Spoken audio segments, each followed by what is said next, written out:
ব্যাপারে দুনিয়ার জমিনে রাস্তায় চলাচল করতে গেলে আপনি যদি মাধবপুরে যান, এই মাধবপুরে বাস স্ট্যান্ডে যদি আপনি 5 মিনিট দাঁড়াই থাকেন, অনেক গাড়ি চলাচল আপনি দেখতে পাবেন, ঠিক কিনা বলেন? আপনাকে আমি অনুরোধ করে বলছি, অন্ততপক্ষে গাড়ির পিছনের দিকটা একটু লক্ষ্য করবেন। গাড়ির পিছন দিক দিয়ে লেখা থাকে 100 হাত দূরে থাকুন অথবা 40 গজ দূরে থাকুন, লাল কালি দ্বারা। কথা বলেন, এগুলি লেখা থাকে। কেন লেখা থাকে? এই সামনের গাড়ি পিছন দিক দিয়ে লেখা পিছনের গাড়িকে সতর্ক করতেছে, এই পিছনের গাড়ি সাবধান, সতর্ক হইয়া যাও, কেননা 100 গজের ভিতরে তুমি আইসো না, 100 হাতের ভিতরে তুমি আইসো না, অথবা 40 হাতের ভিতরে তুমি আইসো না। যদি তুমি আসো অ্যাক্সিডেন্টের করার সম্ভাবনা থাকে, কেননা আমি যখন সামনের দিকে তাকায়া চলি তখন হঠাৎ করে আমাকে গাড়িটা ব্রেক মারতেও হতে পারে। এই জন্য তুমি যদি এর ভিতরে চলে আসো তাইলে অবশ্যই নির্ঘাত পিছন দিক দিয়ে তুমি অ্যাক্সিডেন্ট করবা।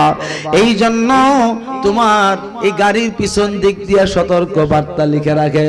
শুধু তাই নয়, আর একটু সহজ করে বলছি, আমার মুসলমান বাবারা, ও সুন্নি মুসলমান বাবারা, ও গো আনসারিয়া দরবারের আশেকেরা, পাগলেরা, আমি আপনাদেরকে জানাইয়া দেই, রাস্তায় চলার পথে দেখবেন বিভিন্ন জায়গায় জায়গায় প্রায় 8-10টা ট্রান্সমিটার, কারেন্টের ট্রান্সমিটার একত্রে এক জায়গায় রাখে, এক জায়গায় ফিট করে রাখে, এবং সেখানে অগণিত কারেন্ট জমা করে। কারেন্ট জমা কইরা বিভিন্ন দিকে সাপ্লাই দেয়, দেয় কি দেয় না? জোরে বলেন না, দেয় কি দেয় না? এটার একটা এরিয়া থাকে, মনে করেন একটা এরিয়া, এক গাড়ি একটা জায়গা লয় একটা এরিয়া করে, এই এরিয়াটা আবার লোহার বেড়া দেয়, লোহার বেড়া দিয়া এরপরে একটা গেট রাখে, গেটটার ডান পাশে অথবা বাম পাশে একটা সাইনবোর্ড লেখা থাকে লাল কালির দ্বারা, ইংরেজিতেও লেখা থাকে, বাংলাতেও লেখা থাকে, পরিষ্কার ভাবে লেখা রাখে ভেরি ডেঞ্জারাস, এরপরে লেখা থাকে নিচে দিয়া বাংলায় বিপজ্জনক। কথা কন কেন থাকে? এই ট্রান্সমিটার যারা পাহারা দিচ্ছে তারা বোঝায় এই ব্যারিকেডের ভিতরে ঢুইকো না, এই গেটের কাছে আইসো না, কেননা বিপদ আসতে পারে, বিপদ হইতে পারে, কারেন্টের শর্ট তোমার শরীরে লাগতে পারে, সাবধান করলো কিনা? ওরে আমার বাবারা, তোমরা তো জানো না এটা তো দুনিয়ার শাস্তি। তুমি দুনিয়ার জমিনে কষ্ট করবা কিছুক্ষণ সময় শর্ট করার কারণে, এই দুনিয়ার শাস্তিটার ক্ষেত্রে তো তোমারে লইয়া হসপিটালে দৌড়াদৌড়ি করব, কিন্তু তুমি তো জানো না আল্লাহর ওলির সাথে বেয়াদবি করলে আল্লাহ পাক নিজে কি করেন জানেননি? আল্লাহ বলছেন সাবধান, সাবধান, সতর্ক, হুঁশিয়ার, সাবধান। আলা সাবধান, খবরদার, ইন্না আউলিয়া আল্লাহ, নিশ্চয় আল্লাহর ওলিদের লা খাউফুন আলাইহিম ওয়ালা হুম ইয়াহজানুন, ইয়ানি ফিদ দুনিয়া ওয়াল আখিরা। তাফসীরে আসছে আল্লাহর ওলিদের ভয় নাই, চিন্তা নাই, লা খাউফুন, ভয় নাই, ওয়ালা হুম ইয়াহজানুন, চিন্তা নাই, ইয়ানি ফিদ দুনিয়া ওয়াল আখিরা, ইহকালে এবং পরকালেও ভয় নাই, চিন্তা নাই। জোরে জোরে কি বলা যাবে না আল্লাহু আকবার? মহব্বতে বলেন না ইয়া রাসূলুল্লাহ। এখন যারা আমগো দেশের ভিতরে তোমরা আল্লাহর ওলির বিরুদ্ধে কথা বলতেছো, তোমাদের জন্য একটা অ্যাটম বোম আছে বুখারী শরীফে, সহিহ বুখারীতে একটা অ্যাটম বোম আছে। তোমরা প্রস্তুত হয়ে যাও, বেঈমানের গোষ্ঠী প্রস্তুত হয়ে যাও। আল্লাহ পাক হাদিসে কুদসিতে বলেন, নবীজির জবান মুবারক মাঝখানে জিবরাইল আমিন নাই, মিকরাইল নাই, ইসরাফিল নাই, ডাইরেক্ট আল্লাহ আমার নবীর অন্তর মুবারকে ঢেলে দিয়েছেন। এটাকে হাদিসে কুদসি বলা হয়।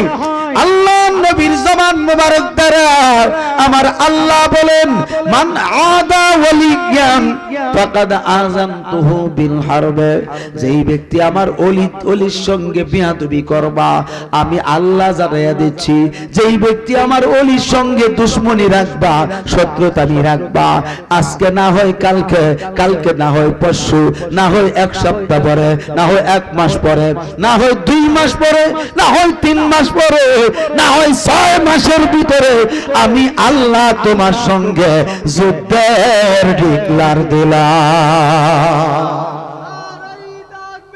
আল্লাহু আকবার, নারায়ে সালাত ইয়া রাসূলুল্লাহ, আহলে সুন্নাত ওয়াল জামাত জিন্দাবাদ জিন্দাবাদ, নবীউল্লাহ দুশমনেরা হুশিয়ার সাবধান, হযরত মাওলানা দুশমনি মুজাহিদ সাহেব জিন্দাবাদ, আনসারিয়া দরবার শরীফ জিন্দাবাদ জিন্দাবাদ।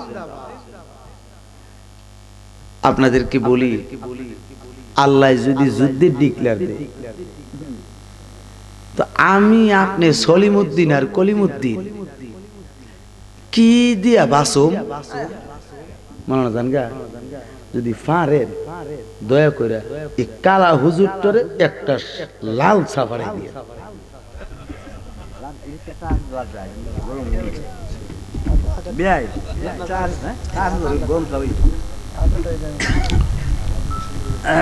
আল্লাহ যদি ডিক্লার দে যুদ্ধের, আপনি কোন আমরা কি বাসুম?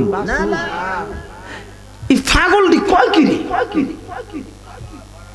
এত ক্ষমতা গো, নামাজ দিয়া, রোজা দিয়া, টুপিদারি দিয়া মনে হয় যেন হের মামুর বাড়ি যাবো গা। ব্যস্তটা ব্যস্ত কি মামুর বাড়ি? কলা সোলাই দিব আর খাইতাম। ব্যস্তে যাওয়া কঠিন আছে, ব্যস্তের মালিক আছে না?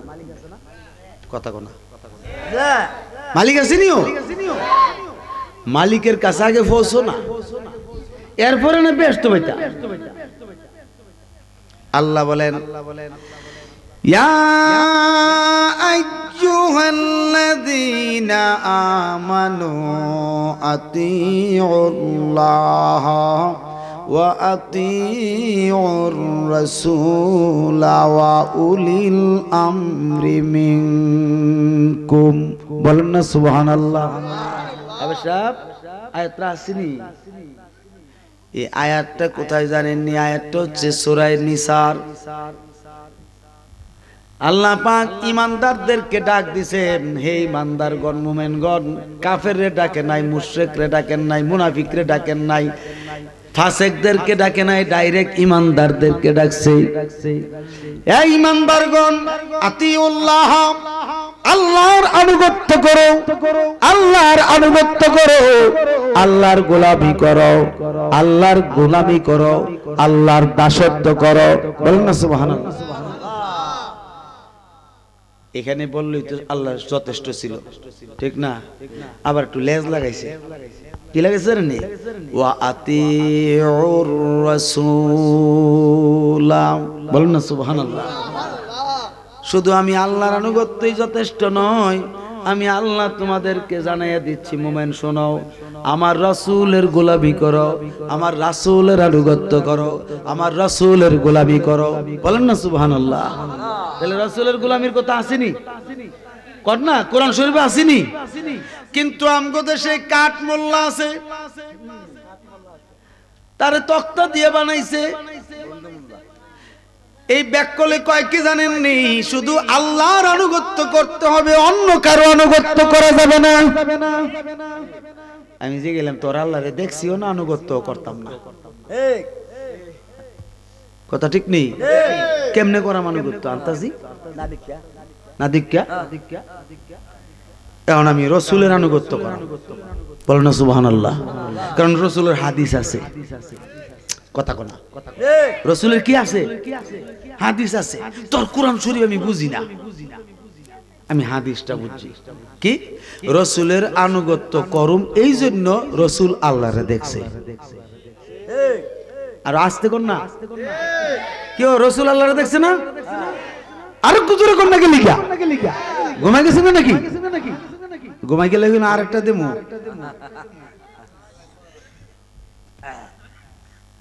রসুল আল্লাহকে দেখছে এই জন্য রসুল অনুসরণ করল রসুলের অনুসরণ করলে কি লাভ মুফাসসির বলেন আমার দয়াল নবীর অনুসরণ আমার দয়াল নবীর গোলামি আল্লাহর অনুসরণ আল্লাহর গোলামি কথা ঠিক কি কথাটা বুঝো না বেটা ফিটার খাও তুমি মৌলভী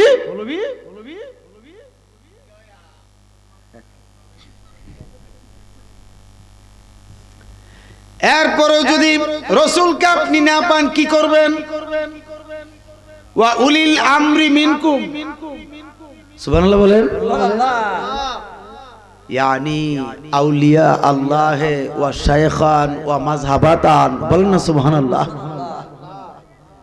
আল্লাহ বলেন রসুলকে যদি না পাও রসুলের অনুসরণ করতে যদি তুমি না পারো তাইলে আমার ওলিদের অনুসরণ করো ওলিদের গোলাম হও বলুন না সুবহানাল্লাহ ওলিদের গোলাম হও ওলিদের অনুসরণ করো এরপরে বলতেছেন ও আমার বাবারা আমার ওলিদের সহবতে অবস্থান করো চার মাযহাবের এক মাযহাবের অনুসরণ করো চার মাযহাবের এক মাযহাবকে মানো এই মাযহাব অনুমতে আমল করো আমি আল্লাহর আনুগত্য হয়ে যাবে আমার রাসূলের আনুগত্য হইয়া যাবে আর জোরে বলেন না সুবহানাল্লাহ তাহলে এই ছোট্ট কথার দ্বারা কি প্রমাণ হলো ওলিয়া উলিয়াদের গোলাম হইতে হইব পীর মুর্শিদের গোলাম হইতে হইব ঠিক নেই যেই ব্যক্তি মুর্শিদের গোলাম হয়েছে অর্থাৎ মুর্শিদের আপন হয়েছে মুর্শিদের কাছের হয়েছে এমন কি মুর্শিদের প্রিয় ভক্ত হয়েছে মুরিদ হয়েছে সেই ব্যক্তি মূলত নবীর মুরিদ হইল আর সেই ব্যক্তি মূলত আমার আল্লাহর মুরিদ হইছে কথা ঠিক কিনা এই জন্য আমরা পীর মুর্শিদের শরণাপন্ন হই আল্লাহর ওলি আপনার দরবারে এই আশামি হাজির হইয়াছি আল্লাহর ওলি আপনার দরবারে এই আশামি হাজির হাতে করা পায়ে বেরি এই আসামি ফেরোয়ারি আপনার কোঠে সালান হইয়াছি আপনার মহান এজলাসে ক্ষমা পাব এই আশা গুনাহগারদের জীবন সহি পাহাসি আল্লাহর ওলি আপনার দরবারে এই আশামি হাজির হই আল্লাহর ওলি আপনার দরবারে এই আশাবি হাজির হই একটা জবান বন্ধ রাখবেন না চিৎকার দিয়ে বলেন আল্লাহু আকবার মোহাব্বতে বলেন ইয়া রাসূলুল্লাহ আওয়াজ করে বলেন না ইয়া ওলি আল্লাহ এই বাবারা পীর মুর্শিদের গোলাম যদি হইতে পারো পীর মুর্শিদের আশিক যদি হইতে পারো তুমি মরার পরেও জিন্দা থাকবা ঠিক কি না সাপোজ আমি বলছি কিতাবের নাম বাহাজাতুল আসরার লিখেছেন হুজুর গাউসে পাকের জীবনী লিখছেন আল্লামা নুরুল ইসলাম বলেন না সুবহানাল্লাহ পরিষ্কারভাবে উল্লেখ রয়েছে একটা বিষয় হুজুর গাউসে পাকের জামানায় আরে হুজুর গাউসে পাকের জামানায় তিনির একজন খাদেম ছিল এই তিনির একজন খাদেম ছিল তিনি খেদমত করতেন অর্থাৎ তিনার হুকুম যত আছে মানতেন এবার হুজুর গাউসে পাক ইচ্ছা করলেন আমি আমি যখন সফরে যাব আমার বাবা আমার খাদেম তুমি কিন্তু এই দরবারে থাকবা, আমি অন্যভাবে দরবার ছেড়ে অন্য কোথাও সফরে যাব, তুমি আমার সঙ্গে থাকতে পারবা না, তুমি আমার সঙ্গে যাইতেও পারবা না, তোমাকে আমি আমার এমন একটা অবস্থাতে রাখবো। তিনি তিনার আম্মাজানকে ডাক দিয়ে বলে, আম্মাজান আমার খাদেমকে আপনার দায়িত্বে রেখে যাচ্ছি। বলতেছে বাবা ঠিক আছে তুমি যাও। এবার এই খাদেমের দায়িত্ব মা নিছেন, লোকের মাধ্যমে খাবার খাদ্য পৌঁছাইয়া দেন, বিভিন্ন মাধ্যমে খাবার খাদ্যগুলো পৌঁছাইয়া দেন, সেবা যত্নের কোনো ত্রুটি হয় না। হুজুর গাউসে পাক কয়দিনের জন্য গেলেন এটার কিন্তু ঠিক ঠিকানা কিন্তু তিনি বলে যান নাই। তিনি সফরে চলে গেছেন, কতদিন পরে আসবেন সেটা তিনি বলেন নাই। এবার হঠাৎ যখন 3 দিন পার হয়ে গেল, 4র্থ দিনের মাথায় হঠাৎ করে খাদেম দুনিয়া থেকে ইন্তেকাল হয়ে গেল। এবার তো তিনার আম্মা জান বিচলিত হয়ে পড়ছেন, হায় রে আমার বাবা আব্দুল কাদির তো আমাকে বলছে, সফরে যাওয়ার আগে বলছে আম্মা জান আপনার দায়িত্বে কিন্তু আমার খাদেমকে রাইখা যাচ্ছি, আমার খাদেমের যেন কোনো সমস্যা না হয়। এখন তো খাদেম দুনিয়া থেকে বিদায় হয়ে গেল, এখন আমার আব্দুল কাদির আসলে আমি কি জবাব দেব, আমি মা হইয়া কি জবাব দেব? এইভাবে চিন্তা করতে করতে করতে চিন্তা করলেন।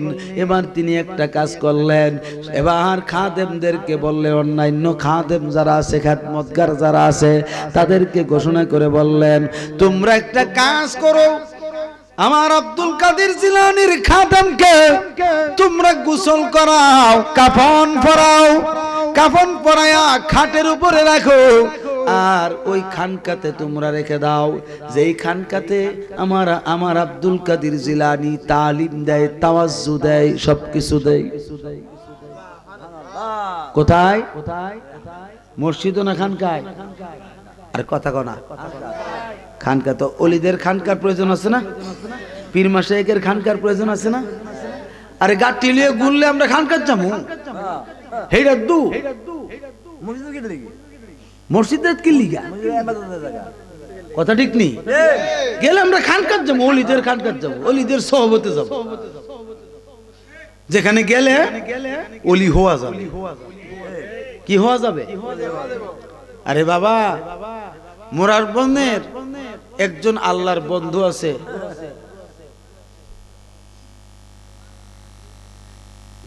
একজন আল্লাহর প্রিয় বন্ধু আছে, সিপাহসালা নাসিরউদ্দিন শাহ রহমাতুল্লাহ আলাইহির উত্তরে একটা মাজার। আপনারা দেখছেন কিনা জানি না, হযরতে ফারেঙ্গি রহমাতুল্লাহ আলাইহি মনে হয় নামটা, এরকম নামটা আসে। তিনি একটা মাটির গুহার নিচে, গুহার ভিতরে 12 বছর রিয়াজত করছে। কত বছর? 12 বছর। অনেক নিচে, মাটির অনেক নিচে। এই যে গর্তটাতে রিয়াজত করতেন, এই গর্তটাও আছে, আমি দেখে আসছি নিজে। এটা লোহার বেড়া দিয়া, লোহা দিয়া আটকায় রাখছে যাতে মানুষ পড়তে না পারে। এটার ভিতরে দেখলাম সিঁড়ি আছে। কি আছে? সিঁড়ি আছে, সিঁড়ি দিয়া আরো অনেক নিচে, মানে দাঁড়ায়া মিলাদ পড়ন যা, দাঁড়ায় কি করন যা, কিয়াম করন যা, নামাজ পড়ন যা, রিয়াজত করন যা, কমপক্ষে 4-5 জন, এতটুকু জায়গা। আল্লাহর ওলি এত সহজ না। খাইতে খাইতে খাইতে খাইতে দেশটা শেষ করলিছি মিয়া। অত খাওয়াই না, পোল্ট্রির দাম বাড়াইছে, ফাঙ্কাসের দাম বাড়াইছে, কথা কোন ঠিক কিনা? এত খা, আল্লাহ রসুল কইছে কম খা, পেটটারে 3টা ভাগ কর, 1 ভাগ খানা, আরেক ভাগ পানি, আরেক ভাগ হলো খালি। এ খাইতে খাইতে নাক পর্যন্ত খা, গলা পর্যন্ত। বাপরে ও এইভাবে খাইলে কি বলি বন্ধুব? এইভাবে খাইলে তো যত বেশি খাইবে তত ঘুম ধরবো, ঠিক কিনা? তো ঘুমাইলে কি আল্লাহ ফাউজিব? হযরতে কুতুববাগ রহমাতুল্লাহ আলাইহি আছে একজন, এই মুরার বনুই, যার কথা বলছিলাম ইনার উত্তরে তিনি একটানা আমার দিকে তাকান, তিনি একটানা 6 বছর, কত বছর? 6 বছর। তিনি একটানা 6 বছর না জানেন 9 বছর পাগুলো উপরের দিকে গাছের সঙ্গে ঝুলাইয়া রিয়াজত করছে, মাথা নিচে পা উপরে। খানা যদি রিজিক আল্লাহ দে তো খাইছে, নাইলে না খাইছে। ভাইরা আমার, আমি বলতেছিলাম ওলিদের বিষয়ে, ঠিক কিনা বলেন? হুজুর গাউসে পাকের খাদেম তো মারা গেল, আরে মা আদেশ করছেন বাবারা আমার আব্দুল কাদিরের খাদেমকে গোসল করে কাফন পরায়া খাটের উপরে রাখবা, জানাজা দেওয়া যাবে না, কারণ যার খাদেম সে ছাড়া জানাজা দেওয়ার মতো কোনো ব্যবস্থা নাই। এবার সে আসুক, তোমরা রাইখা দাও। খানকাতে রাইখা দিছে, কোথায় রাখছে? খানকাতে রাইখা দিল, রাইখা দিয়া মানুষ তারে পাহারা দেয়। হুজুর গাউসে পাকের ভক্তরা তারে পাহারা দেয়, এই পাহারার মধ্যে তার অবস্থান করাইছে। এবার কিছুদিন অর্থাৎ 5 দিন পর মতান্তরে 7 দিন পর 1 সপ্তাহ পরে হুজুর গাউসে পাক বাড়িতে আসছে। আয়েশা বলতেছে আম্মা জান আমি আব্দুল কাদের জিলানী আসছি আপনার কদমে, মেহেরবানি করে আপনার কদমটাতে আমাকে একটু জায়গা দেন, আমার দরজাটা একটু খুলে দেন, আমি আপনার কদমে আগে হাজিরা দেই। এবার আমার গাউসে পাকের ডাক শোনার পরে তিনার আম্মা জান দরজা খুললেন। খোলার পরে হুজুর গাউসে পাক আগে মায়ের খেদমত করছে, এরপরে বলতেছেন আম্মা জান আমার খাদেম কই আমাকে অজুর পানি দিতে হবে, আমার খাদেম কই আমাকে গোসলের পানি দিতে হবে, ও কুসুম গরম করে দিতে হবে। আম্মা জান আমি ক্লান্ত, অনেক দূর দূরান্ত জায়গা আমি সফর করে আসছি গো আম্মা জান মেহেরবানি করে আমাকে একটু আমার খাদেমের ব্যবস্থা করে দেন, খাদেমটা কোথায় আছে? এবার গাউসে পাকের আম্মা ডাক দিয়ে বলে বাবা রে,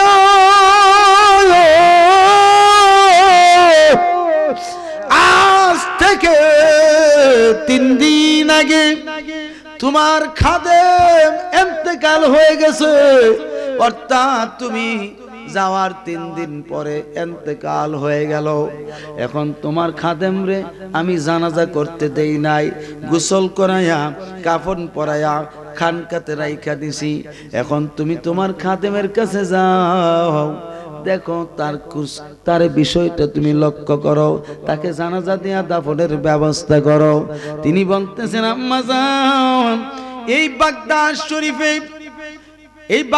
শরীফে যদি আল্লাহ পাক কোন মুসলমানকে উঠায়া নেয়, কমসে কম 3.5 মাস আগে আমি আব্দুল কাদের জিলানীকে এলহাম দেয়, অথচ আজ থেকে 4 দিন কি 3 দিন আগে আমার খাদেম ইন্তেকাল করলো, আমার কাছে এলহাম আসলো না, আমার কোনো খবর আসলো না।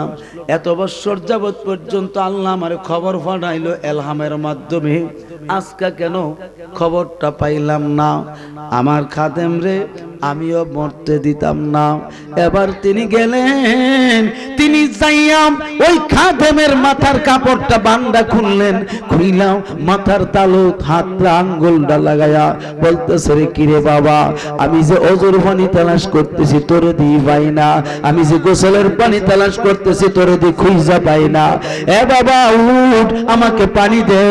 সঙ্গে সঙ্গে খোদার কুদরত বোঝা যায় না, আয় আমার গাউসে পাকের খাদেম সঙ্গে সঙ্গে শোয়া থেকে আল্লাহু আকবার বলে উঠিয়া ইয়া গাউসে পাক বলতে বলতে বলতেছে হুজুর এই মুহূর্তে পানির ব্যবস্থা করছি। হুজুর গাউসে পাক তিনি পারেন না এমন কোন কাজ আসেনি, কথা কন না। আমরা তো এই কাদরিয়া তরিকার লোক, ঠিক কিনা? তিনার কিতাবে লিখছেন, আমি আব্দুল কাদের জিলানীর তরিকায় যারা বায়াত হয়, কিয়ামত পর্যন্ত যারা বায়াত হবে, ইবাদত যদি কম থাকে, আমি আব্দুল কাদের জিলানী ঘোষণা করলাম আমার তরিকার কোন মুসলমান জাহান্নামে যাবে না। ফতোয়া দিলে গাউসে বাকরে দেন, আমারে না। বাহাদাতুল আসরার কিতাব খুলেন, দেখেন আপনি গাউসে পাক কি বলছে। তুমি আমারে গালি দাও কেন? আমাকে গালি দাও কেন? আমার শ্বাস যতদিন চলবে আমি গাউসে পাকের শান ততদিন বলতেই থাকবো। তুমি আমাকে থামাইতে পারবে না, কারণ আমি কাদরিয়া তরিকার লোক। কথা ঠিক কিনা? আর কাদরিয়া তরিকার লোক যারা গাউসে পাক নিজে কইছে তারা জাহান্নামে যাবে না। এখন যদি গাউসে পাক এই কথা বলে থাকে তো পাওয়ার না থাকলে বলছে, হ্যাঁ, যিনি জীবিত মৃতরে জীবিত করতে পারে, আবার জীবিতরে মারতেও পারে। মিয়া তুমি গাউসে পাক চিনো না, আল্লাহ লইয়া ফারাফারি করতেছো বেটা। মনে করেন আপনি মাধবপুর যাইবেন, স্টিলের ব্রিজটা না তাহলে কি তা করবে? কথা কোনা, এই স্টিলের ব্রিজটা না তাহলে মাধবপুর যাইতে গেলে আপনার কি দরকার? একটা মাধ্যম লাগতো না?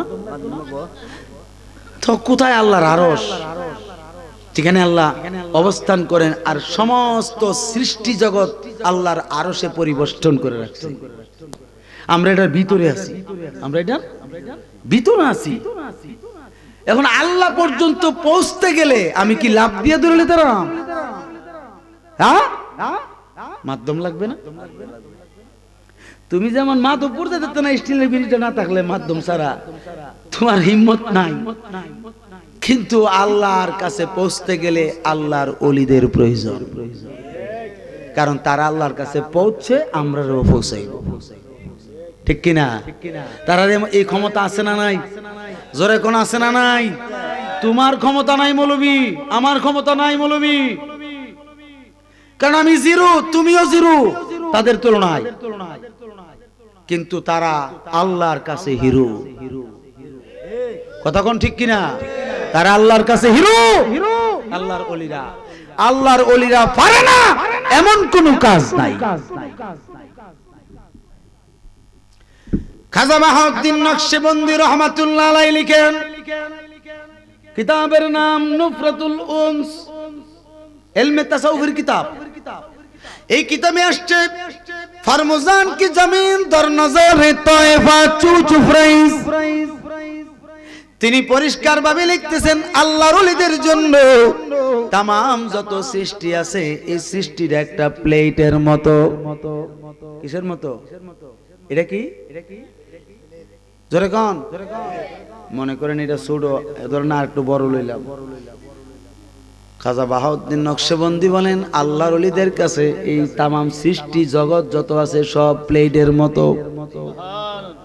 এই প্লেটটা যেমন স্পষ্ট ওলিদের কাছে, তেমন তামাম সৃষ্টি জগৎ স্পষ্ট। ঠিক কিনা?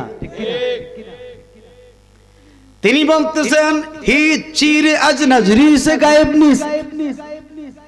আল্লাহর ওলিদের জন্য চুল পরিমাণ জায়গা গোপন নাই আল্লাহর সৃষ্টিতে। আল্লাহর সৃষ্টিতে আল্লাহর ওলিদের জন্য চুল পরিমাণ জায়গা গোপন নাই। এই ক্ষমতা, এই দৃষ্টিশক্তি আল্লাহ তাদেরকে দিছে। কে দিছে? জোরে কোন না? আল্লাহ।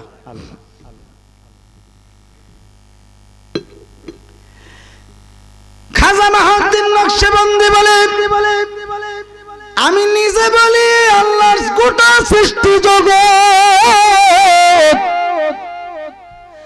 আমি খাজা বাহাউদ্দিন নকশবন্দির কাছে একটা নৌকার সমতুল্য। এই যে হাতের বৃদ্ধাঙ্গুলের নখটা যত বড়, যত স্পষ্ট, যত ছোট, আল্লাহর গোটা সৃষ্টি খাজা বাহাউদ্দিন নকশবন্দির কাছে ততটুকু ছোট। সুবহানাল্লাহ বলেন না। তো তিনির জন্য যদি ছোট হয়, আমার যে কাদরিয়া তরিকার সম্রাট যিনি গাউসে পাক, তিনির জন্য কেমন? তিনি বলতেছেন কি জানেননি? তিনি বলেন, আমি আব্দুল কাদের জিলানী বলতেছি, নাজারতু ইলা বিলাদিল্লাহি জামান কা খারদালাতি বিহুকমি ইত্তিসালি। বলেন না সুবহানাল্লাহ। আমার গাউসে পাক বলেন, আল্লাহর গোটা যত সৃষ্টি আছে লামাকান পর্যন্ত, আমি আব্দুল কাদের জিলানীর চৌকে একটা সরিষার দানার মতো। কিসের মতো? সরিষার দানাটা কি ছোট না বড়? আরে জোরে কর না, সরিষার দানা কি ছোট না বড়? এত ছোট, খুব ছোট। হুজুর গাউসে পাকের জন্য যদি সরিষার দানা হয়, নবীর জন্য কতটুকু হবে? আমার দয়াল নবীর জন্য। আমার নবী তো বলেছেন, জমিয়াত লিয়াল আরদে,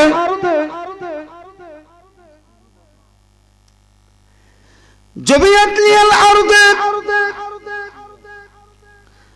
আল্লাহর নবী বলেন, আল্লাহর যত গোটা সৃষ্টি আছে আমি নবীর জন্য সংকীর্ণ করে দিয়েছে, ছোট করে দিয়েছে। নবীজি বলেন, আমার জন্য গোটা সৃষ্টি জগৎ ছোট করে দিয়েছে। হুজুর গাউসে পাকের জন্য যদি সরিষার দানার মতো ছোট হয়, আমার নবীর জন্য ছোট হইলে কেমন হবে?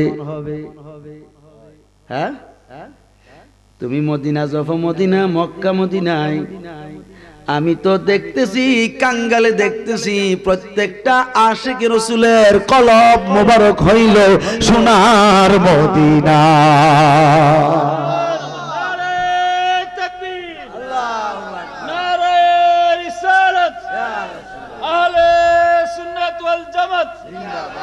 হযরত মাওলানা জসিমউদ্দিন মুজাহিদি সাহেব জিন্দাবাদ, জিন্দাবাদ। মদিনা মদিনা আশিক মুমিনের ঠিকানা, বলো না মদিনা মদিনা আশিক মুমিনের ঠিকানা। বাবা দিদার চে কাঁদো তোমরা, দিদার চে কাঁদো তোমরা, হও না নবীর দেওয়ানা। মদিনা মদিনা আশিক মুমিনের ঠিকানা, বলো না মদিনা মদিনা আশিক মুমিনের। বাবা জালালউদ্দিন সুয়ুতি ৭৫ বার দেখলো নবীজি। জালালউদ্দিন সুয়ুতি ৭৫ বার দেখলো নবীজি। এতবার দেখিয়াও নবী, এতবার দেখিয়াও নবী, তৃপ্তি তাহার হলো না। মদিনা মদিনা আশিক মুমিনের ঠিকানা, বলো না মদিনা মদিনা আশিক মুমিনের ঠিকানা। নবীর শ্রেষ্ঠ সাহাবী হযরত আবু বকর সিদ্দিক, নবীর শ্রেষ্ঠ সাহাবী হযরত আবু বকর সিদ্দিক। ভালোবেসে শুইল পাশে, ভালোবেসে শুইল পাশে, যাইয়া দেখো মদিনা মদিনা মদিনা আশিক মুমিনের ঠিকানা, বলো না মদিনা মদিনা আশিক মুমিনের ঠিকানা। বাবা দিদার চে কাঁদো তোমরা, দিদার চে কাঁদো তোমরা, হও না নবীর দিওয়ানা। মদিনা মদিনা আশিক মুমিনের ঠিকানা, বলো না মদিনা মদিনা আশিক মুমিনের। আল্লাহুম্মা সাল্লি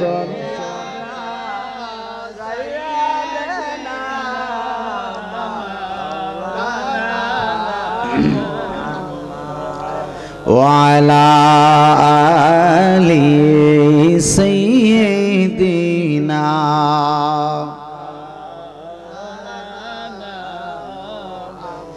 আশকের দরিয়ায় ডুব দাও রে মন দেখতে পাবি নূর নবীর দিদার খুলে যাবে চোখের পর্দা দূর হবে মনের আধার আল্লাহুম্মা সাল্লি জোরে জোরে জোরে মাওলানা মুহাম্মদ ওয়া আলা আলি সাইয়্যিদিনা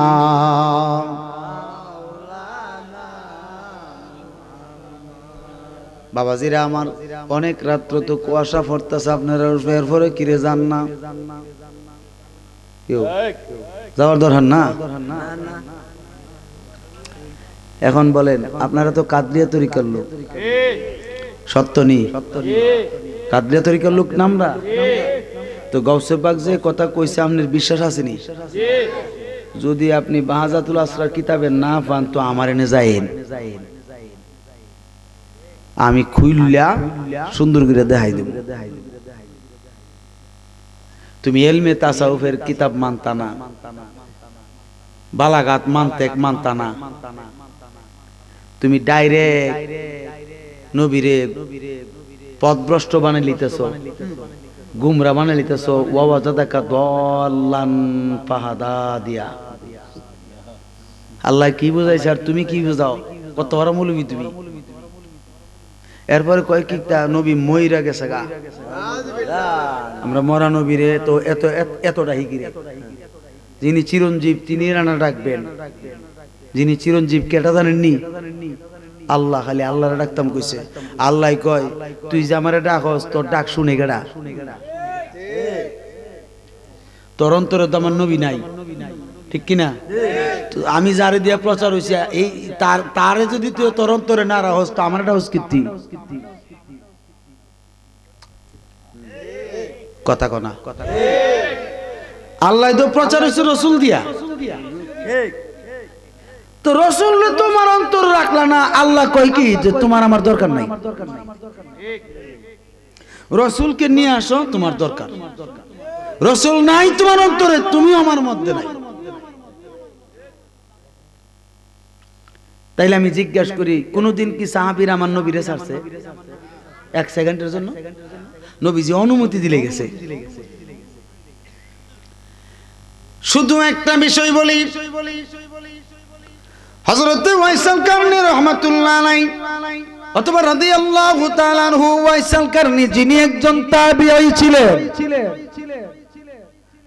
তিনি সারা জীবনভর তিনার আম্মার খেদমত করতেন তিনার আম্মার সেবা যত্ন করতেন একটানা 40 বছর মায়ের কাঁধে লইয়া খেদমত করছে কাঁধে লইয়া ঝুলির ভিতরে রাইখা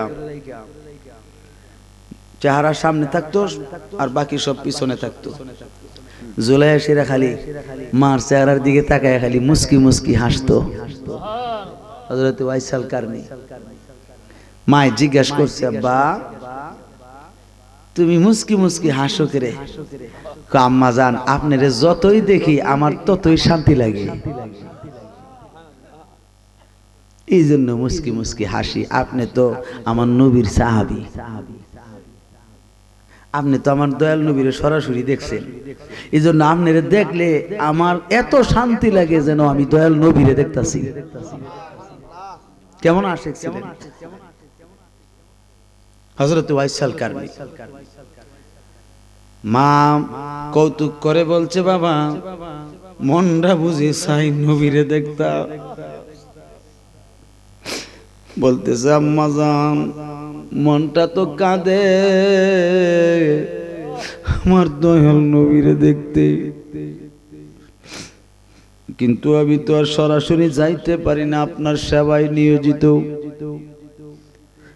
জিজ্ঞাসা করলো, বাবা আজকে কি বার? বলে আম্মাজান আজকে বৃহস্পতিবার, জুমার রাত্র। তুমি একটা কাজ করতে পারো, চলো আমরা মা ছেলে মিলেমিশে আজকে রাত্রে সেহরি খাই আর জুমার দিনের রোজা রাখি। তুমি ফজরের নামাজ পড়িরা নবীজির সঙ্গে দেখা করার জন্য মদিনাতুল মুনাওয়ারা যাইবা। আমি মায়েরে কোন জায়গায় রাখবা সেটা আগে বলো। বলতেছে, আম্মা জান জীবনে কোনোদিন আপনারে মাটিতে রাখে নাই, পোকামাকড়ে ধরবে। মাথায় রাখি নাই, আমার মাথা আরো কোণে ধরবে। ও আম্মা জান এমন ভাবে রাখবো আপনার যেন কোনো কষ্ট না হয়। যদি প্রস্রাব হয় এখানেই হোক, পায়খানা হইলে এখানেই হোক, আমি আয়সা পরিষ্কার করব। আমার মা বলতেছেন, বাবা তুমি যাইবা সত্য, তুমি কিন্তু ইফতারের আগে আয়সা আমি মায়ের সঙ্গে ইফতারি করবা। বলতেছে, আম্মা জান আপনার শর্তে রাজি আছি। এবার তিনি ফজরের নামাজের আগে যখন সুবে সাদিক হলো, খেজুর খাইছেন। একটা খেজুরের অর্ধেকটা তিনি খাইছেন আর অর্ধেকটা আম্মা জানকে খাওয়াইছেন। কিডা? খেজুর। মরিয়ম খেজুর। কোন খেজুর? মরিয়ম খেজুর, কিন্তু একটু লম্বা। এই মরিয়ম খেজুরের অর্ধেকটা খাইলো আর অর্ধেকটা মায়ের খাওয়াইছে সেহরি। আর আমরা সেহরি খাই এই চিন্তা কইরা বলে সারাটা দিন তাউন লাগবো, বালা করে খাই লই। আপনি যত বেশি সেহরি খাইবেন, দিনের বেলা কষ্ট করবেন তত বেশি। আপনি বাস্তবে মিলাইন এটা। আর যত কম খাইবেন তত শান্তিতে থাকবেন সারাদিন। এটা আল্লাহর রহমত। কার রহমত?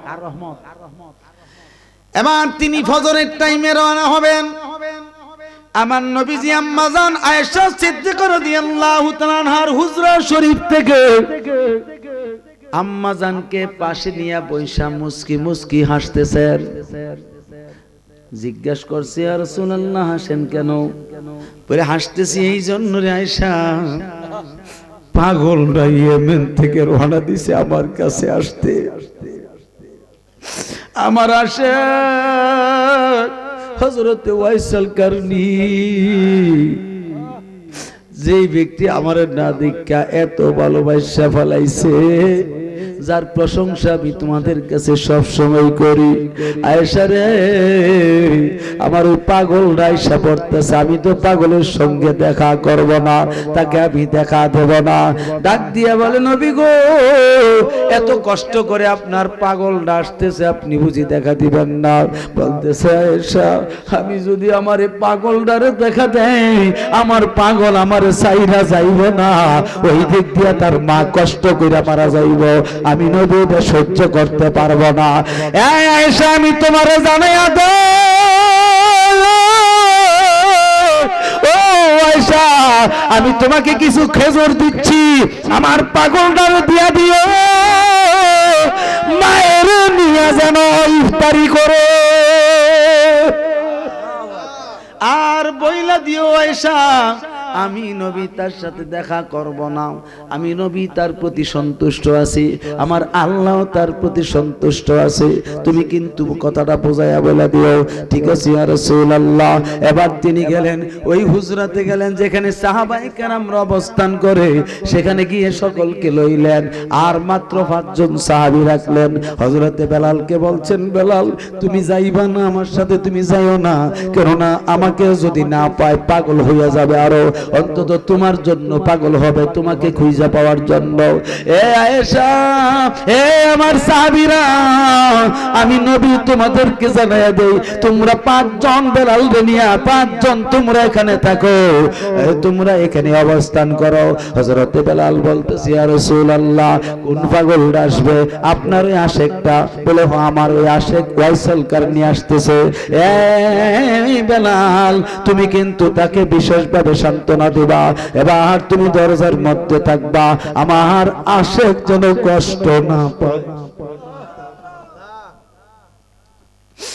এই জন্য আমি অনেক সময় বলে থাকি, এ বন্ধু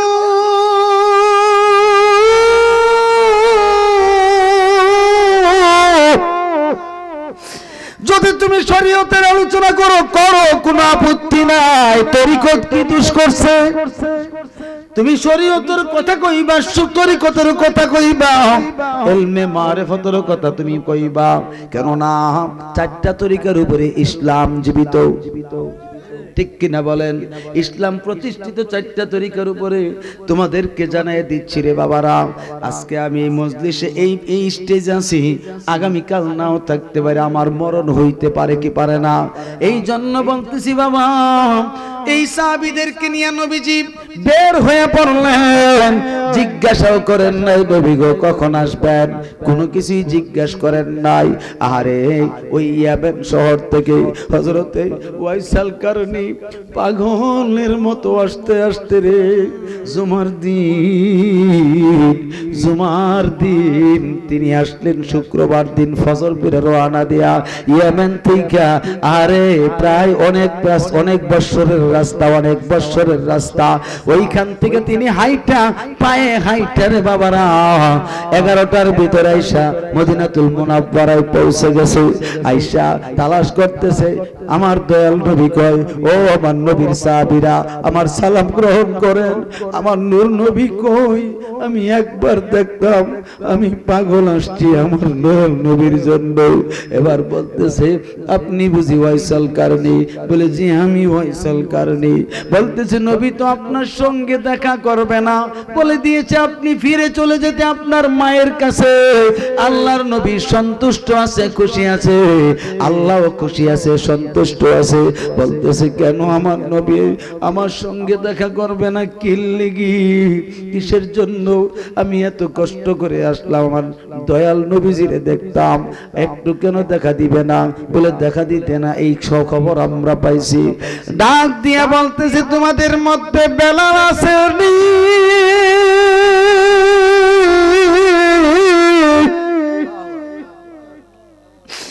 তোমরার মধ্যে কেউ বেলাল যদি থাকো,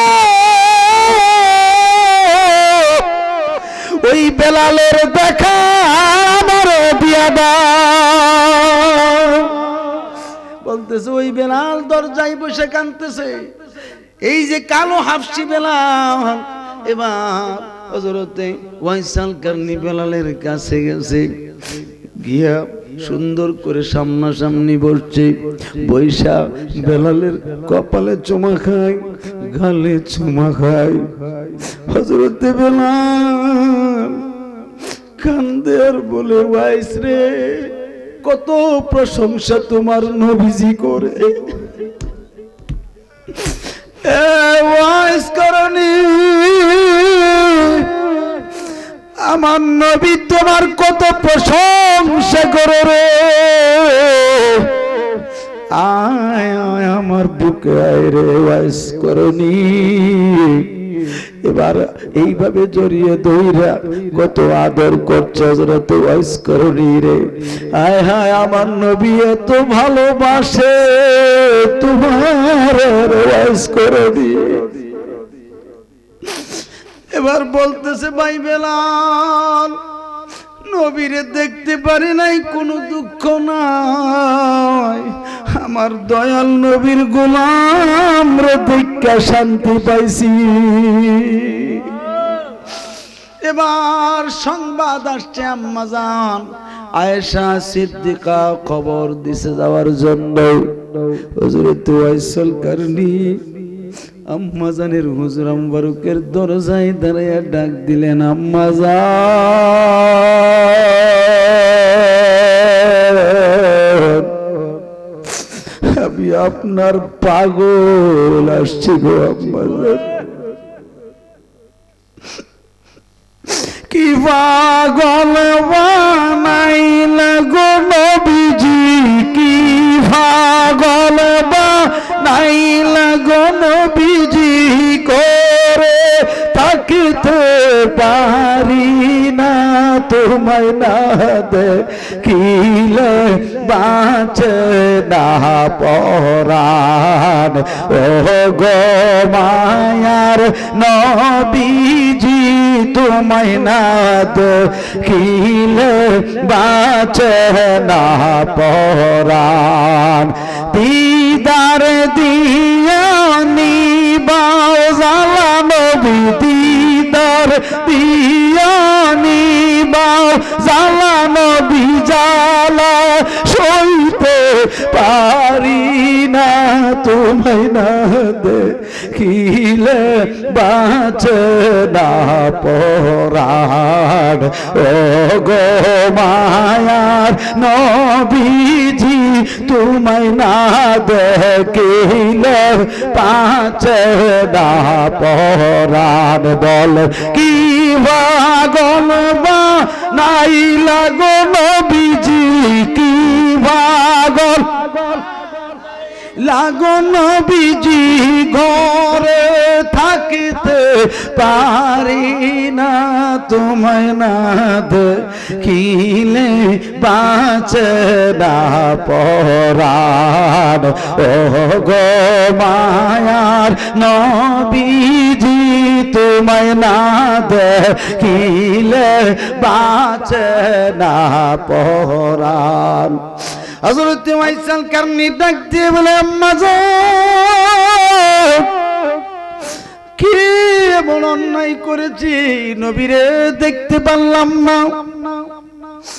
হযরত আম্মা জান আয়েশা সিদ্দিকা রাদিয়াল্লাহু তাআলা আনহা তিনি পর্দার আড়াল থেকে ডাক দিয়ে বলে বাবা ওয়াইস কারনী তোমার সঙ্গে আমার নবী দেখা দিবে না, কেননা তুমি তোমার মায়ের খেদমত যে করতেছ দয়াল নবী তোমার প্রতি খুশি, আল্লাহ নিজেও খুশি। এই জন্য আমার নবী তোমার জন্য কিছু হাদিয়া দিছেন, কতগুলো খেজুর দিলেন। এই খেজুরগুলো নিয়ে তুমি বাড়িতে ফিরে চলে যাও। যেহেতু রোজা রাইখে আসছো, নবী বলছেন রোজা পালন করে আসছো, এই জন্য তুমি তোমার মায়ের নিয়া এই খেজুরগুলো দিয়া ইফতার করবা। আমি জিজ্ঞাসা করি আমার নবী দেখে কি দেখে না? জোরে বলেন দেখে কি দেখে না? আমার নবীরে দেখার ক্ষমতা কে দিল? আর জোরে বলেন না কে দিল? ও নবীর আশিকের দলে না, আমার দয়াল নবীর পাগলের মোহাব্বতে যদি তুমি একটা ফোঁটা পানি চোখের পানি ফালাও, আজকের এই আনসারিয়া দরবার শরীফে তোমার আশা সাকসেসফুল। কথা কোন ঠিক কিনা? এই জন্য বিশ্বাসে খোদা মিলে তর্কে বহুদূর। আল্লাহু আকবার কম। সারা জিন্দেগি ভর এই দরবারের যিনি কর্মদার আল্লামা আনসারী সাহেব সারা বাংলাদেশের ভিতরে বিভিন্ন জায়গায় জায়গায় তরিকতের খেদমত করেছে, শরীয়তের খেদমত করেছে, ওয়াজ নসিহত করে সুন্নিয়তের খেদমত করেছে, ঠিক কিনা কোন? আজকে তিনি দরবারে আইসা যদি তরিকতের আলোচনা না হয় তাইলে কি আশেকের খোরাক হয়? আশেকের কলিজা বুঝি বলবে তুমি ফির চিনো আগে, এরপরে নবী চিনার চেষ্টা করো। তুমি ফিরই চিনো না, নবী চিনবা কেমনে? ঠিক কিনা কর? যিনি তোমার সামনে যায়েন, যে যিনি তোমার বায়াতে রাসূল গ্রহণ করাইছে, আমার নবীর কাছে সইপা দিছে, তিনি রেই তুমি চিনো না, নবীরে চিনবা কেমন করে? এই জন্য হযরত ওয়াইসাল কারনী শিখাই দিছে মানুষদেরকে, আগে তোমরা এমন ভালোবাসো আমার নবীরে, সেই ভালোবাসার কোনো মাপকাঠি যেন না থাকে।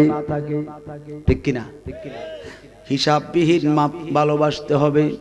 হযরত ওয়াইসাল কারনী নবীর দেওয়া এই নিয়ামত পাইয়া খুশবু বিশিষ্ট নিয়ামত লইয়া রওনা দিছে আর কান্দে। ও গো মায়ার নবী গো, তুমি প্রেম শিখায়া কোথায় লোকাইলা, প্রেম শিখায়া কোথায় কোথায় লোকাইলা বলেন ও গো মায়ার নবী গো তুমি প্রেম শিখায়া কোথায় লোকাইলা প্রেম শিখায়া কোথায় লোকাইলা দিদার দাও না একবার নবী আমায় দিদার দাও না একবার নবী আমার জালা জোরায় দুনিয়ায় প্রেম শিখায়া কোথায় লোকাইলা ও গো মায়ার নবী গো তুমি প্রেম শিখায়া কোথায় লোকাইলা প্রেম শিখায়া কোথায় লোকাইলা জোরে করুন আল্লাহু আকবার মোহাব্বতে বলেন না ইয়া রাসূলুল্লাহ আওয়াজ করে বলেন না ইয়া ওলি আল্লাহ নারে তাকবীর আওয়াজটা জোরে দেন নারে তাকবীর নারে রিসালাত নারে গাউসিয়া পিসাব হুজুরের আগমন আল্লাহর ওলির আগমন পিসাব হুজুরের আগমন আল্লাহর ওলির আগমন দেখছেননি নরমাল আই করছে এটা নরমালি চলে বুঝেননি আমরার মতো ফুসফাস করে চলে আমরা তো গুনাহগার ঠিক কিনা আমি কি বলতেছি বুঝেননি আপনারা মুর্শিদ চিনেন আগে এরপরে নবী চিনার চিন্তা করেন আমার প্রথম কথাই এটা আমি মুর্শিদ চিনলাম না নবী কেমনে চিনি কথা কর না এটা যুক্তি আছে কিন্তু কত বড় সাহস মুর্শিদ তো মানেই না আর নবীর বদনাম করে কেমন পুরা কপালের করে পুরা কপাল হযরত ওয়াইসাল কারনি বাড়ি চলে গেছে ইফতারের আগে গিয়ে পড়ছে আমি জিজ্ঞাসা করি প্রায় 6 মাস কি 9 মাসের রাস্তা হাইটা এত দূরত্ব জায়গায় ইয়েমেন থেকে মদিনায় কেমনে আসলো 11টার সময় কেমনে গেল আবার ইফতারের আগে রাস্তাটা আগায় দিছে কে মাল্লাহুল মাওলা ফালাহুল কল ইলমে তাসাউফের সবকের মধ্যে আছে তুমি যদি আল্লাহর হইয়া যাও আল্লাহ তোমার হইয়া যাইব ঠিক কি না তুমি যদি আল্লাহর হইয়া যাও আল্লাহ তোমার হইয়া যাইব तमाम সৃষ্টি জগৎ তোমার তাবেদারি হইয়া যাইব ওয়াইসাল কারনি মার সামনে গিয়া কান্না করছে মা বলছে আব্বা কান্দো না তুমি বুঝি নবীকে দেখতে পারো নাই দেখবা কেমনে রে বাবা কিছুক্ষণ আগেই তো নবী আমার সঙ্গে দেখা করে গেছে আল্লাহু আকবার বলেন না দয়াল নবী তো আমার সঙ্গে কিছুক্ষণ আগে দেখা করে গেছে খুশবু পাও না আম্মা খুশবু পাইতেছি জিজ্ঞাসা করতাম আপনাকে এই খুশবুটা হেন কেন বলতেছে আম্মা জান আমার কি নসিব হবে না বলে না তুমি কি দেখতে পারবা শুধু স্বপ্নে তুমি দেখতে পারবা শুধু মিলাদে তুমি দেখতে পারবা কিয়ামে যদি তুমি দেখতে চাও নবীর প্রেমে ফানা হয়ে যাও ফানা তো হইছই আজকে ফানা হইবা কালকে ফানা হইবা এইভাবে ফানা হইতে থাকবা দেখবা হঠাৎ তোমার ঘরে দেখা তুমি যদি নবীর পাগল হও নবী দেখা না দিয়া পারবে না তুমি যদি মুর্শিদের পাগল হও গোবের ঘরে মুর্শিদ দেখবা। কথা বল। যেই ব্যক্তি মুর্শিদকে দেখলো তরিকতের সবক, সে যেন দয়াল নবীরে দেখলো। এই জন্য মুর্শিদের পাগল হয়ে যায়। মুর্শিদ কি লেগে ধরছে? আল্লাহ পাওয়ার লেগে না, নবী পাওয়ার লেগে না, নাকি? তো দর্শন যখন ফিসলে যাওয়ার সুযোগ কেন? কথা কন ইয়ানো কথা কো গড়া।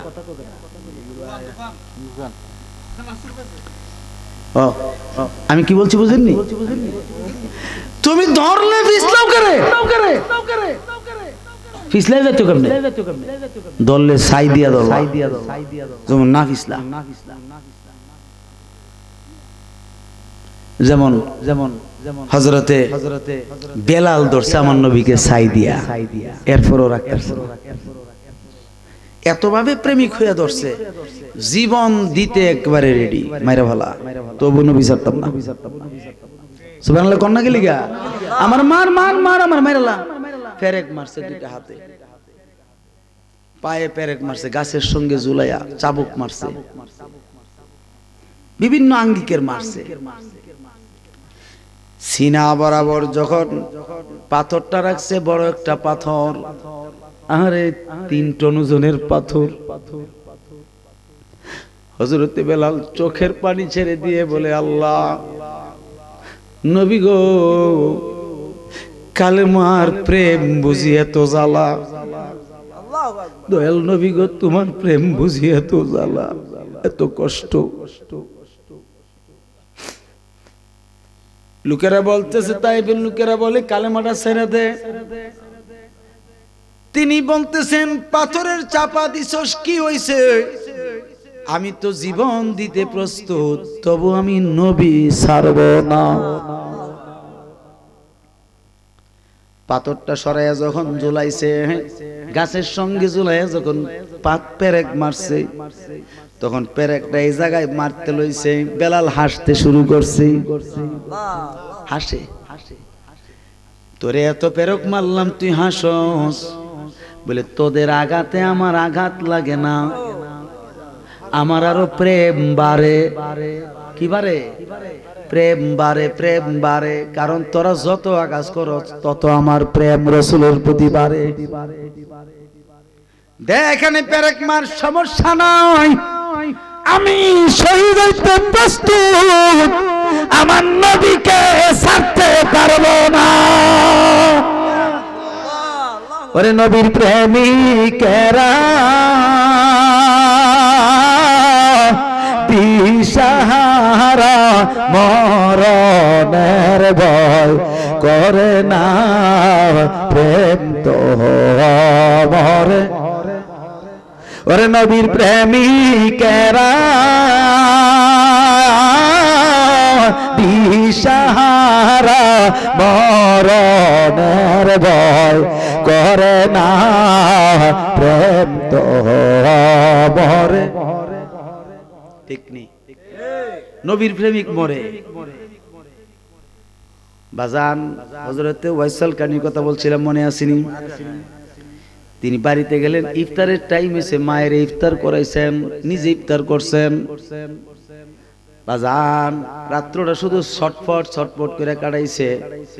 যখন রবিবার দিনগত রাত্র আসলো, শুক্রবার গিয়া শনিবার গেছে, রবিবার যখন দিনগত রাত্র আসলো, মা দেখতেছে হযরতে ওয়াইসাল কারনির কলিজা ফেটে খালি কান্না আসে।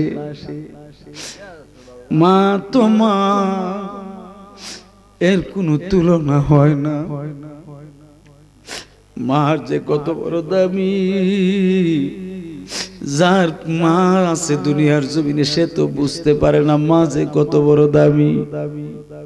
এই যুবক, তোর পা দুইটা দে, আমি তোর পায়ে ধরে বলি রে বাবা, মা যে কত বড় দামি তুই তো জানোস না।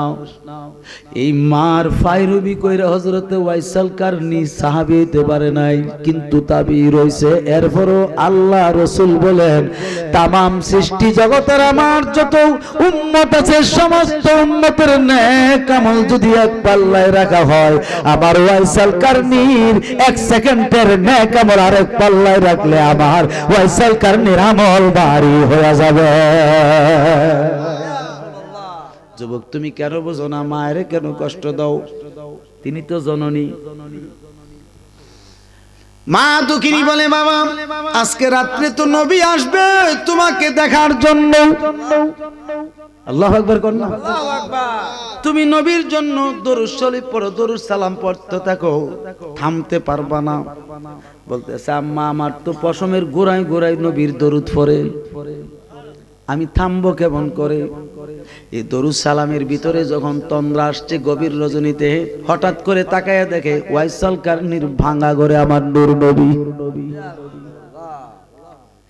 বলতেছে ওয়াইসাল কারনি রে, আমি নবী তোমারে ওয়াদা করছি, তুমি যেমনি আসে কইছো আমার আমার আমার আমার জন্য, এমন আসে যদি আমার উম্মতরা হয়, আমার উম্মত জাহান্নামে দিতে পারবে না। ডাক দিয়ে বলতেছে নবী গো আমি তো আসে কইতে পারি না, আমি তো চাইছি আপনার গোলাম হইতে। আল্লাহর নবী বলেন তুমি তো প্রেমিক হয়ে গেছো, আশিক হয়ে গেছো, আমি তো ওয়াইসাল কারনি তোমাকে না ছেড়ে থাকতে পারি নাই, আমি তো আসতে হলো। আমি ওয়াদা করছি প্রতি বছরে তোমার সঙ্গে আমি একবার দেখা করব। বলেন না সুবহানাল্লাহ। হযরতে ওয়াইসাল কারনি বলতেছেন মনে মনে হায় হায়, ধরতাম গিয়া ধরতে পারলাম না, আজকে নিজে এসে ধরা দিছে। বছরে একবার নাকি দেখা দিবে, আমি তো সহ্য করতে পারবো না। বলতেছে ইয়া রাসূলুল্লাহ 365 দিনে এক বছর, একদিনের যে কোনো একদিন সময় একটা সময় আপনি দেখা দিয়া লুকায়া যাইবেন, আমি ওয়াইসাল কারনি বাঁচতে পারবো না। নবী গো আমি মানবো না। নবীজি বলছে যাও যাও 6 মাসের ভিতরে একবার দেখা করব। ইয়া রাসূলুল্লাহ আমি পারবো না। ঠিক আছে প্রতি মাসে আমি একবার দেখা করব। নবী গো 30 দিনে এক মাস, একদিনের একটা সময়ে দেখা দিয়ে আপনি গায়েব হয়ে যাইবেন, আমি ওয়াইসাল কারনি আপনার না দেখা থাকতে পারবো না, মেহেরবানি করে আরো আগান। এরপরে নবী বলছেন যাও যাও প্রতি সপ্তাহে একদিন দেখা করব না গো নবী মানি না, যাও যাও প্রত্যেক দিন একবার দেখা করব। ডাক দিয়ে বলছি ইয়া রাসূলুল্লাহ 24 ঘন্টা একদিন, এর মধ্যে একটু দেখা দিয়া বিদায় হয়ে যাবেন, আমি ওয়াইসাল কারনি বাঁচতে পারবো না না দেখো। ডাক দেওয়ার পরে নবীজি বলছেন যাও যাও প্রতি ঘন্টায় একবার দেখা করব। নবী কন না হযরত ওয়াইসাল কারনি কন না গো নবী পারবো না, থাকতে পারবো না, থাকতে পারবো না, পাগল হইয়া তো আপনার কাছে চলে যেতে হবে। বলতেছে ঠিক আছে রে পাগলা, আর পাগলামি করিস না, প্রত্যেক মিনিটে আমি একবার দেখা করব। হুজুর আমি মানতে পারলাম না। বলতেছে যা যা প্রতি সেকেন্ডে নয়, মিনিট নয়, দিন নয়, ঘন্টা নয়, দিন নয়, মাস নয়, কোন বছর নয় রে ওয়াইসাল কারনি, যখন তোর মন চাইবে দেখতে হাজির হয়ে যাবে।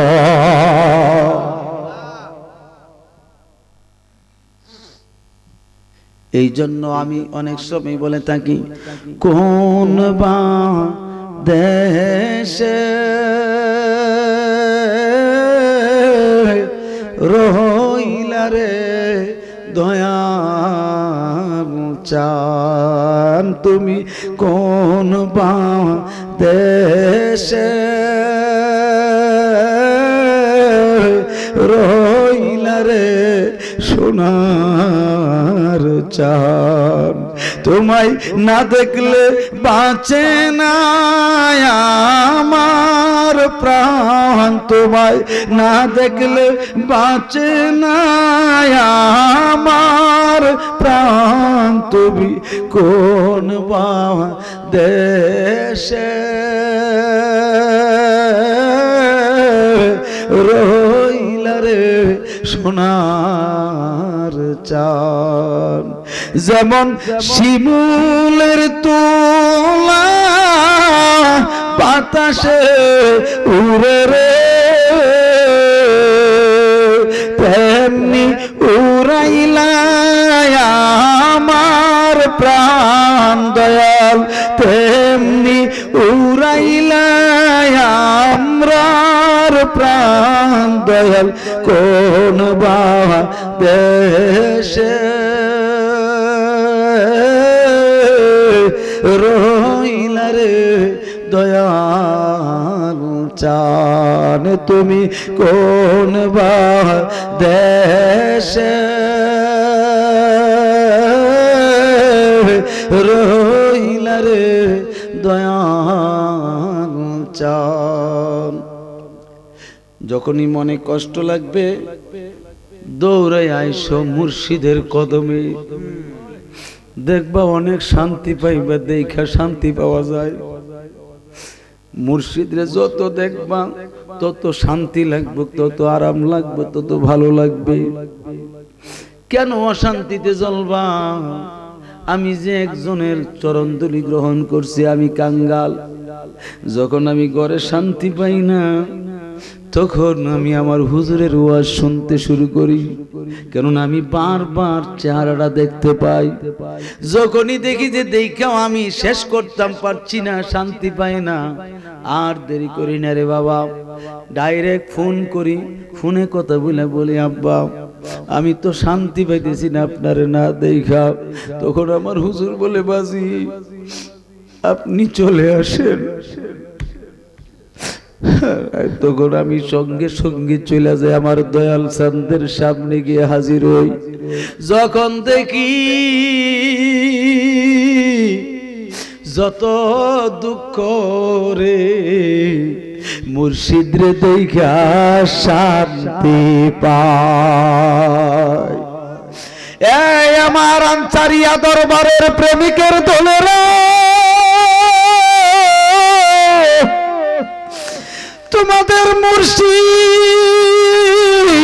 আমার ডান পাশে বসা দেখা শান্তি পাও যত দেখবা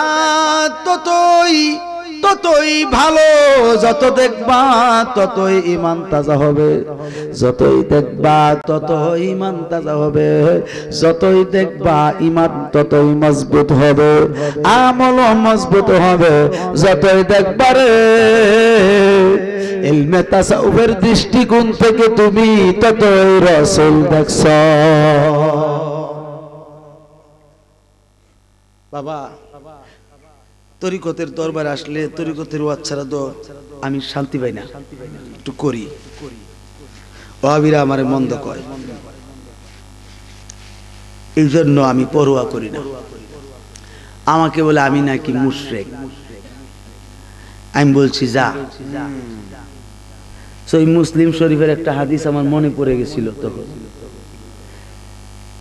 সেটা কি এই হাদিসের একটা riwayতের ব্যাখ্যা করতে গিয়ে অর্থাৎ কুল ইন কুনতুম তুহিব্বুনাল্লাহ ফাত্তাবিউনি ইউহিব্বুকুমুল্লাহ এই আয়াতের তাফসীর করতে গিয়ে মুহাদ্দিস সুন্দরভাবে বর্ণনা করছেন নবীর প্রশংসা করতে গিয়ে যদি কেউ তোমাকে কাফেরও বলে তাতেও পরোয়া করো না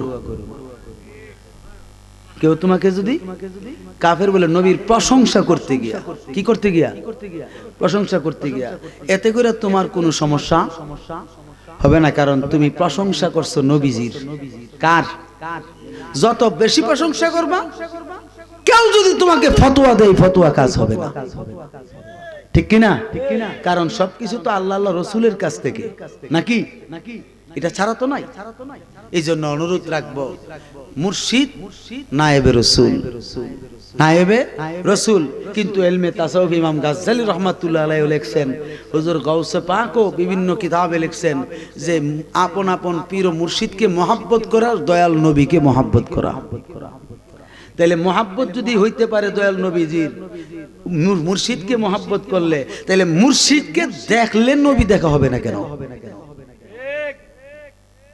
কথা ঠিক কিনা? জোরে কোন ঠিক না বেঠিক? এই জন্য তরিকতের দৃষ্টিকোণ, তরিকতের বাইরা আপনারা যারা আছেন, নিজের মুর্শিদ যতদিন দুনিয়ার জমিনে আছে এর চেয়ে বড় নিয়ামত আর হইতে পারে না। এই সুযোগ হাতছাড়া করবেন না, বারবার দেখবেন, বারবার যত দেখবেন ততই লাভ, যত দেখবেন ততই লাভ। আল্লাহ পাক আমাদেরকে দেখার তৌফিক দেন, বলেন আমিন। বাজান, দরবার শরীফের খেদমত করতে চাই। গত বছরও করেছিলাম, এই বছর কি করতে পারবো? আগামী বছরটা আবার এই দরবার শরীফের মাহফিলটা চলতে হবে না? এটা তো সব আপনারা মাহফিলই। হুজুরে কিন্তু এই কথাই বলে যে এটা আমার না, আপনারা, আমি খাদেম, এই কথা না বলে অনেক সময় বলে না। কেন বলে? আপনারা সম্পত্তিরা, আপনারা যদি ফানি না ডালেন এটা কি জীবিত থাকবো? কথা কোনা। এই জন্য 10 মিলে করি কাজ, হারি জিতে নাহিলাজ। কে আছেন এমন দরদি মানুষ